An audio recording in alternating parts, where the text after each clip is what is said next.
Hello dear student, welcome. तो जो next topic discuss कर रहे हैं वो आईएमपी है स्टैट्यूटरी ऑडिट। क्या वर्ड है? स्टैट्यूटरी। स्टैट्यूटरी वर्ड का मतलब होता है हैज़ पर the law, rules and regulation. जब कंपनी फर्स्ट टाइम बनता है ना तो रिबन कटता है, पार्टी वार्टी होती है, फिर बहुत सारे share holder board of director बनाएंगे। क्या बनाएंगे?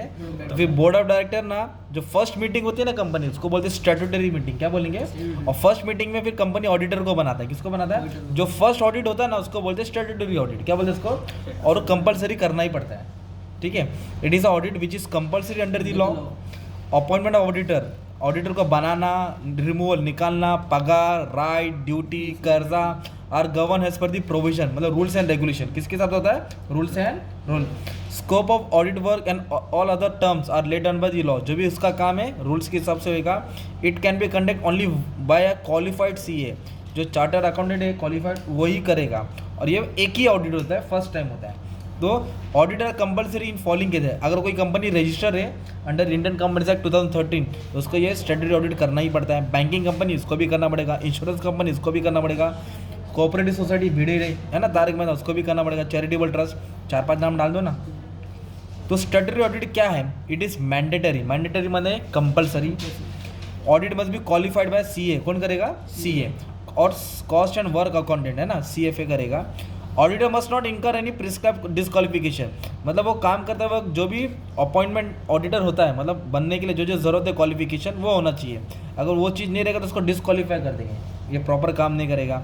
ये सीए नहीं है तो उसको बुला दिए। अपॉइंटमेंट ऑफ ऑडिटर से made as per the provision of relevant act. जो कंपनी रूल्स एंड रेगुलेशन के हिसाब से उसको सिलेक्ट किया जाता है। It is always a complete audit. मतलब स्टैट्यूटरी ऑडिट को कंप्लीट ऑडिट बोले जाता है। पूरा हिसाब किताब, कंपनी को बनाने का खर्चा, प्रोमोटर, इनकॉर्पोरेशन स्टेज, ये सब देखते हैं ना। Promotion state, incorporation state, capital formation state, memorandum article, ये सब करता है पहला, क्योंकि फर्स्ट ऑडिट है ना। And it help the appointing authority to get full disclosure. मतलब जो भी ऑडिट किया है पूरा सब चीज़ डिस्क्लोज किया है कि नहीं, कुछ चीज़ छुपा के तो नहीं रखा है। तो ये सब इसको बोलते हैं स्टैट्यूटरी ऑडिट। क्या बोलते हैं इसको? नॉन स्टैट्यूटरी मतलब किसी और कंपनी का, जैसे सोल ट्रेडर का, पार्टनरशिप का। तो ये एक ये पढ़ना है स्टैट्यूटरी ऑडिट। क्या पढ़ना है? फिर इसका तुमको एक इंटरनल ऑडिट पढ़ना है। क्या पढ़ना है? जो मैंने इसके पहले वीडियो में बता दिया था, राइट। कंपनी के अंदर ही ऑडिट रहता है जो चेक करता है। अब एक ऑडिट ये पढ़ना है तुमको, कंटिन्यूस ऑडिट। क्या पढ़ना है? नकली ये करा दूंगा। और एक मेन है बैलेंस शीट ऑडिट। क्या है? तो बैलेंस शीट मतलब किसको चेक करेगा? लाइबिलिटीज़ और एसेट्स को। तो लाइबिलिटीज एसेट उसको डिटेल में चेक करेगा, वेरीफाई करेगा, वेरिफिकेशन का पॉइंट डाल सकते हैं, राइट। तो बैलेंस शीट ऑडिट से क्या मालूम पड़ता है कि बिजनेस की वैल्यूएशन किधर है, उसकी बिजनेस की रियल वैल्यू मालूम पड़ेगी। बैलेंस शीट ऑडिट है तो बैलेंस शीट बना के देने का। आप लोग क्या बना देने का?